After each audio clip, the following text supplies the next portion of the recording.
Hey there everybody, Thet here, and welcome back to Thet Plays Iratus, Lord of the Dead. May notice some guys look different at the bottom. They may also have new names. But we'll dig into that in just a little bit. We got 2 talents to spend. I'm tempted to get more parts, but there's a lot of other things I'm tempted for too. Like more damage, more flaming skulls, a cursed doll which just straight up does a little bit of damage. It's actually quite a bit of magic damage there. I do like the spine bomb too. Explodes in 2 turns and does a lot of magic damage. However, I mean, this obviously does a little bit less. These are both pretty strong. I do like this as well. Receives wrath after killing a target with a destruction spell. Let's get flaming skull so we can go for that. Because that way we could use things like Hail of Teeth, and if it kills someone, we get 50 wrath, which can be used for an ultimate ability. And I like that idea. Anyway, let's see what the dungeon has in store for us today. 3 conscripts. That doesn't seem like much of a fight. But alright, we're going to send 2 of our boys, Sai and Kozuto, here into the mortuary to heal up. Got Zinnis and Roland on the same team, but they're gonna hang out for a bit. This should be a fairly simple fight, I'm hoping. So I'm gonna send Team 1. They haven't been out in a while. They're the only ones who are all level 2. Sharkwalker, Parrish, Shem, and Applebee's out here ready to go. Basically, everyone who asked so far got a name, and so did some Patreon supporters. So thank you for supporting me on Patreon. By the way, if you do so, don't feel like you are obligated. You're not. But I definitely appreciate the support. Now, do we embrace mediocrity? Or do we go for maybe... Well, we haven't upgraded any of his actual regular abilities yet for Parrish. He's still kind of like a very basic boy. So maybe we just go for damage. You know, we go for slaps. Especially since these guys all have a decently high dodge of 18%. I probably want to make sure we're getting as many kills as we can as early on as possible. So not the 2 I wanted you to hit, Sharkwalker, but at least you hit 1 of them. This is a very damage-based team we got here. Nice. I like the miss. Applebee should have great accuracy, though. And she does. Alright, now here's the fun part. Shem, I think, is going to go straight for bombardment. Yeah, straight for bombardment. Eventually, we'll also want to use more powder, but not yet. Right now, I think we're just going to go for the quadruple slap. These guys aren't that tough. They think they are, but they're not. 1 more. He's done it. Parrish with first blood of the day. And there's only 2 enemies, so we would hit them both, but I'd rather go with Ketchum. There's only 1 person behind the front row, so you're the one that's going to get hit. You'll get pulled forward if we hit as well. So let's go for it. No dice. That would have interrupted the stance. But he missed anyway, so who even cares? He's going to go for it again. Here's the bombardment. Apparently frick the frontliner in particular. Now we can cannonball, which would do a lot of damage. It also has a knockback, but since it's not going to get the kill, let's just go ahead and go after this guy. Have my ball, says Shem. Great damage. Yum, pretty gore. I think now we can use Flames of Love for a little bit of damage over time. I like it. We could have also went for her stress attack, which interrupts stances, but I don't think we're going to need it. Okay, there's the damage. Oh, I kind of wish we had gotten it now, but we're okay. That's all right. You're weak. Just slash them. Well done. Mild damage to the team, but we're good. Mine is the winning side. Heck yeah. All right, Iratus. All right. We're at our 2nd talent point, so I'm going to go ahead now and grab Love My Hands Bloody. We could then go for Indiscriminate Fire if we wanted to. Receive 50 spell power if there are 2 or fewer minions left on the battlefield. Tricky, but interesting. Badges for everybody. Sharkwalker. My dude. We could go for defense. We probably should go for accuracy. But I think I'm going to go for defense. and then a little bit into accuracy. Okay, so now we can upgrade his dual slash if we wanted to dual cruelty, which we would take away the random chance of hitting an enemy. No extra damage, but he would hit the one enemy and the one behind it. So it could still hit the 3 rows. Or we can go for Vorpal Slash, which is a 5% chance to insta-kill anyone who's not a boss. Catch him could turn into Jagged Hook, which has a 50% chance to stun, which is pretty darn high. And it pulls him to the front position, guaranteed. Or Lucky Catch, which is just more damage, I believe. Actually, it's less damage, but you can target it instead of being random like Jagged Hook. Sense him, which is stress damage to a random target. You could have it hit 2 targets, or you could have it make one target lose all of their evasion until the end of battle, which is pretty nice. Seething Wrath, which is the one where he marks and then it's a guaranteed hit the next turn. Could turn into Intimidating Rage, which marks, does same amount of damage. However, they lose all blocks and wards. On the other end, we could have it so that they lose all armor and resistance.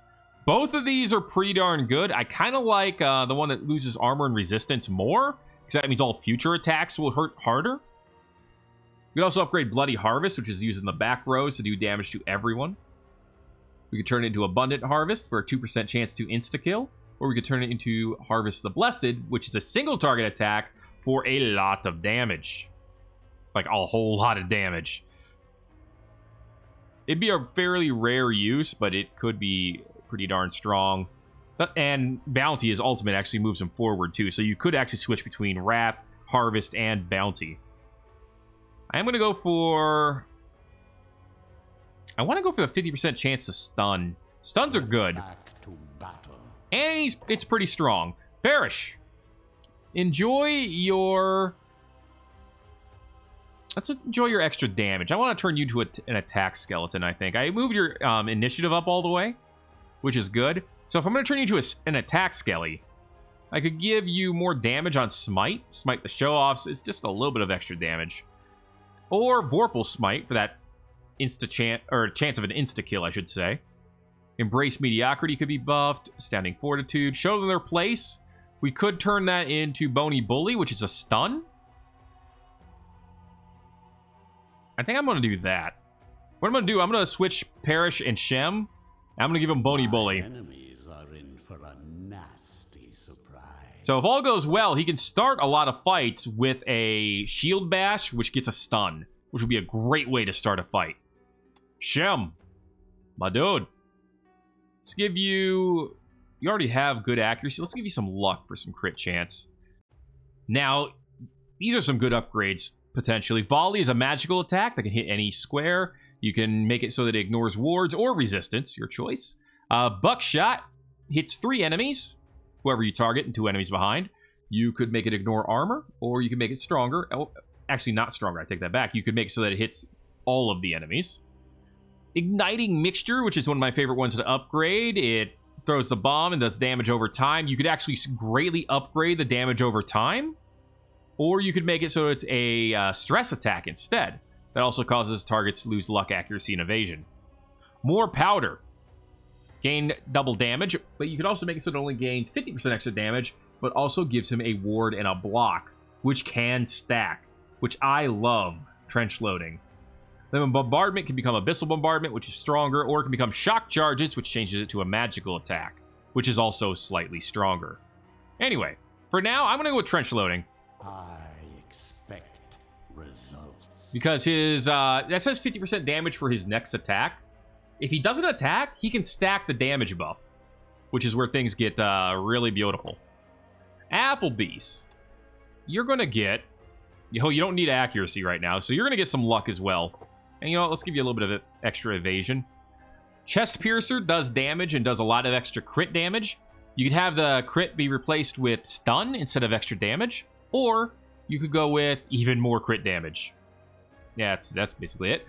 Flames of Love, which cannot be used in the back, does damage and sets them on fire for 2 turns. You could make the raw damage stronger and the damage over time. Or you can make the damage over time last twice as long. Overwatch. Whenever an enemy moves around, Applebee's does damage. The Bride, I should say. You can make it ignore armor, or you can make it so that she gains 33 evasion while in Overwatch stance. Think of him as an attack and dread buff. You can make it stronger with Adore Him, or make it so that we gain spell power for 3 turns with Worship Him, which is pretty good if you want to use some magic. Warning Shot. Interrupts stances and does stress damage. You could change that so that it also ignores wards, or that it makes it so that the target cannot move around for 2 rounds. All interesting. That's actually quite useful in some areas. I think I'm going to start with that, actually. Prove yourself worthy of my investment. Is it the best move to make? Who knows? Probably not, knowing me. I also feel like I kind of want to upgrade the library. If I do that, I would need to get a Lich. And I can afford to make a Lich. Please. Alright. Only problem is we need 3 more souls for it. So I'm going to hold out on that because I don't really have a choice. And we're going to see if we can find 3 more souls soon. Okay, we decided we wanted to go to the right side because I want all of these items. So let's start moving there. We'll take Team 2 because why not? Okay, what do we have? Acid Gland. Every successful ability using grants the minion a chance to strip the enemy of all armor and resistance. That's a kind of a weird phrasing. 50% for single target, 25% for AoE. Not bad, not bad. Armor plates reduces damage by 10%. That's a little meh. Minions attacks restore damage dealt as mana. Ooh. I like the idea of this. More for me. Because I can give that to Applebee's. Give her Worship Him. So she can give us more spell power, and every time she attacks, we gain mana. This could be really good for these destruction spells we're learning. I like the idea. I like it. We got a battle coming up. Looks like 2 hunkies, a guard, and a taskmaster. So let's go ahead and take Team 2 here. Roland, Kazuto, Sai, and Zenus. And see what we can do. Alright. Let's let this slaughter commence, says Zenus. And Sai's like, okay, have some endless mediocrity. Mediocrity is not a flaw, but a blessing. Oh no! So it has been pointed out that, you know, if we can use the minus luck on Zenus on a Dark Knight with basically no downside, simply because he can't get critical hit anyway. If you're building him for luck, that could be a problem, but honestly, that's rare. So let's go ahead and use it. Because when you write, chat, you're right. When you guys are right, you're right. Let's go ahead and go for some stress damage here from Kazuto. A debuff of accuracy. All right. Another debuff of accuracy. And the guard is guarding. He just moved himself all the way to the back. Well, let's change that. Roland says, come here. All right. Beautiful. Let's go ahead and remove all debuffs from the Dark Knight, as well as gain some mana and wrath. Wow, looks like we're not the only ones who wanted you to get up here. I guess we're tired of you being a coward. Here, have some fire. End, my friend. All right, keep buffing Zenus. He will be strong. He is worthy. Stop. It's getting annoying. Okay. You know what? Let's keep up with the stress. We have to be really close to a stress break on that hunky in the front. Still wants to hold the line, huh? Dude, these debuffs are getting annoying, but they don't mean much because you got a lot of damage from Roland as well. So, I mean, even though we are missing out on like 22 damage per turn, I'm almost like, who cares? You know what? I was gonna say let's Hollow Stare, but no, we'd still be affected by the debuff. So you know what? Get rid of them. Get rid of them debuffs. That might be encouraging the hunkies to keep using the lantern. If they're doing that, they're not using their regular attacks. I say right before he goes for a regular attack. No problem. I could Terror Wave to make everyone swap positions, but I think we're just gonna keep on keeping on here. There's the insanity. All remaining strength. Of course, it's the one that causes him to Slap him. 36 damage. More materials. I didn't think it would be this easy. And we gain mana and wrath every time someone attacks Zinnis as well. Yo, give me the double wolf. There it is. Love it. Give me the double slap. Oh, so close. Yeah, whip your boy. Let me show you how much he doesn't like it. Berserk. Oh no, that's actually bad. Increases his damage dealt by 25%, but he receives extra damage, 50% extra. I mean, when I say it's bad, it's kind of bad. It's definitely not great.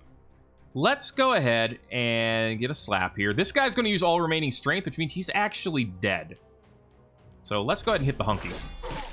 Oh my lord! That raw hurt! That's the downside of Berserk right there. I wish you had an AoE right now, but that's okay. It was your ult, and it's gone. I get that. So instead, let's go ahead and pull this boy forward. We could use that extra damage. Right here, actually. Good stuff. Oh no. I've been slapped at. Go ahead and hit him twice again. There's a reason I'm keeping the one in front alive, and this is why. I want to use Abyssal Hunger. Costs 60 Wrath, but if we hit them both, we absorb health. Got 2 extra health from the one in front. So, you know, that's kind of worth it. Pull him down. Thank you. And then stab him. I'd say that was fairly successful. Predictable outcome. Ooh. Leg cuffs. The minion cannot be moved. Ooh, that's interesting. I don't think I've seen that before. I wonder if that was a change or an addition. 3 of us got to level 4. Roland was already there. So, Zinnis, we could give you more damage, but it's honestly better just to give you more resistance and armor.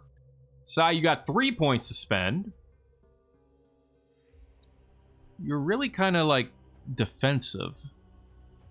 So I kind of want to give you more armor and then also give you evasion to start with. Just a little bit. 2% chance to dodge. You know, who doesn't love that? Kazuto, I'm also going to give you more evasion. All right. Who would I give the leg cuffs to? It have to be someone who is like very stuck in one position. I haven't decided who that would be yet.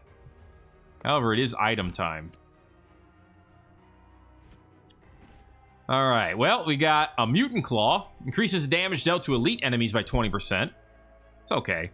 The Bull Skull, which gives you more health as the battle goes on, as long as you're in position 1 or 2. That's +5 flat, so that would actually be good for a frontliner with low health, like a Dark Knight. Vampire Fangs. Restore 50% of damage dealt as health. Dark collecting. Not even a difficult choice. Unfortunately, you already have 2 abilities, and they're both actually great for you, Zinnis. So who do I give the lifesteal to? Well, ain't that the question of the day? Someone who does a lot of damage is a good choice. Although you're kind of our Bone Zone here, which I had to call him the Bone Zone, because look at him.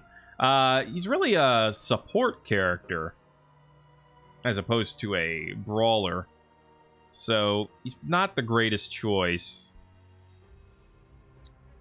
Let's see, Parrish could be an idea for some lifesteal. You know what? In fact, I think he's a good idea for lifesteal because in my experience, skeletons are a little squishy, but then again, Sharkwalker's even squishier from what I can see. So let's give him the Vampire Fangs. I don't know who the leg cuffs are going to yet. Our first elite enemy. All right, we got a Miner, a Rock Boy, an elite enemy, and a Taskmaster. I think this is a fight for Team 1, Sharkwalker, Shem, Parrish, and Applebee's. The reason I believe that, Parrish has a stun, Applebee's has a move that can lock an enemy in place. Did I upgrade that? Yeah, I did. Oh, I'm the smartest lad. Yeah, that's the team we're taking here. I forgot to upgrade my library. That's okay. So we got a Taskmaster, of course. A trap. I don't like that because that's going to hurt us when we move, but we're going to move. So we got the Stone Golem here. He has a 50% chance to direct an attack to himself, to whoever's behind him. So in this case, it would be the Elite Hunky back here with his hunky bandana. The Stone Golem is immune to stress because he's an automaton of some sort. Can't be lit on fire because he's a rock, and he never runs away. But he is not immune to stun, to my knowledge. So we're going to stun him. He has 15 armor, which is a huge amount. Of course you go for the accuracy debuff. You know what? Have some bony weather. There's no sun up in the sky. Bony weather. Okay, he's not moving this round, so I think I'm going to go ahead and ignore the stress on him this round and just hit him with a regular attack. Applebee's has the most damage on him at this point in time. Let's go ahead and start charging up our trench loading, which also gives us a block and a ward on Shem, which means it's a little bit of damage immunity for the time being. Shark Walker's a little bit tougher. He could try to pull someone up, but if he hooks the Stone Golem, that's not what we want. So I think I'm going to go with Seething Wrath, and I'm going to point right here. How you doing? All right. Perish. You're up front now, which we knew was going to happen. I'd love for him to be able to use Unassuming Strike since it ignores the armor. That'd be a perfect way to start slapping down the Stone Golem. But for now, I think the Hunky is our best bet. Let's see, 28, 30 damage. Yeah, no matter what, it's technically stronger than the other move, unless they have buffs on them, which right now no one does. Threw a trap to the back. Huh. Oof. Ah, the crit stinks. That does restore a little bit of stress, but that's okay. That's okay. We're going to load one more time. Keep building up damage. Oh. At least he didn't crit. Okay, so he is going to buff himself and move up. Oh, that was perfect timing, though. Sharkwalker's attack came at just the right time to hit him. Every time the golem moves up, he up buffs his accuracy by 10. As you can see, he starts with 45, and now it's 55. I could try to kill him immediately with bounty. And I think that's what I'm going to do. Become part of the breathless tide. Needless to say, I wanted to get rid of him because he hits hard. And that's not good. So, we did good there. Oh. Applebee's with an amazing slap.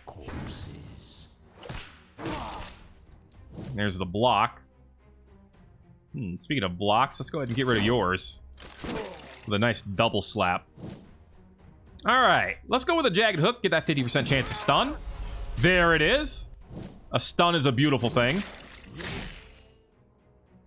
And with the stun, we're going to go ahead and get ready for bombardment. 17 to 19 damage per slap. Applebee's can use her ult here, which is Rose for a Lady. It's a guaranteed crit, which is fine. I think I'm going to go into Overwatch, though. Yeah. There we go. Go ahead and just give me a double slap. Love it. Okay, Shark Walker, go for the grab and hopefully a stun. Yes!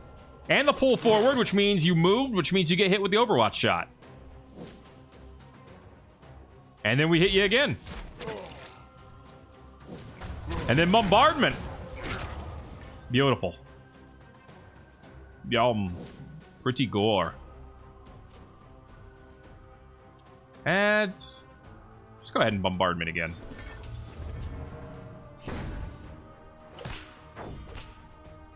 That block is helping out, dude. It's not the biggest thing in the world, but it's definitely helping.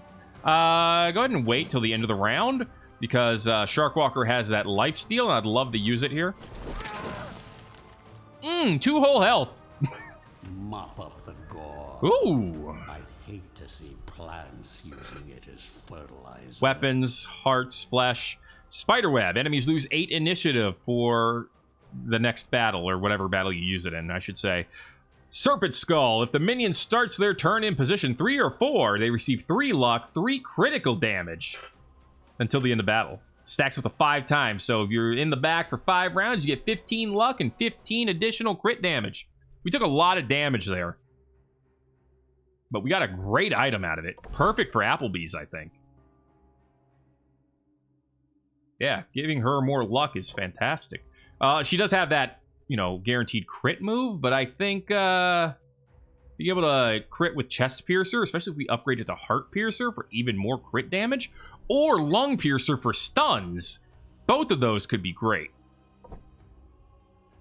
Okay. We need to heal back here. So Parish, Applebee's, I'm going to put you in the heal zone. We're going to go ahead and upgrade this.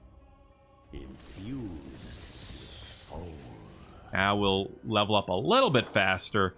We got a sacrificial altar over here. We can create a minion to sacrifice it. Let's create and sacrifice. Let's do a vampire. We got plenty of blood and flesh.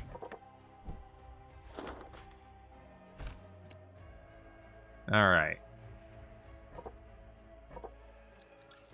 We got Rags, an uncommon heart, an uncommon pile of bones, an acid gland. Ooh. Yeah, attack, strip, armor, and resistance. For the remainder of battle. And a creepy doll, which forces all enemies to do a sanity check at the beginning of battle. Okay. An AoE that has a chance to strip all armor and not armor. Yeah, armor and resistance, not block. I feel like that would be great for our bone zone. But I'm wrong because this is mostly a sanity-based team. In that case, the next person it would be best for is probably Shem, who can redirect his abilities and skills to different people. Or we can go for a plentiful buckshot, which means he could hit everyone.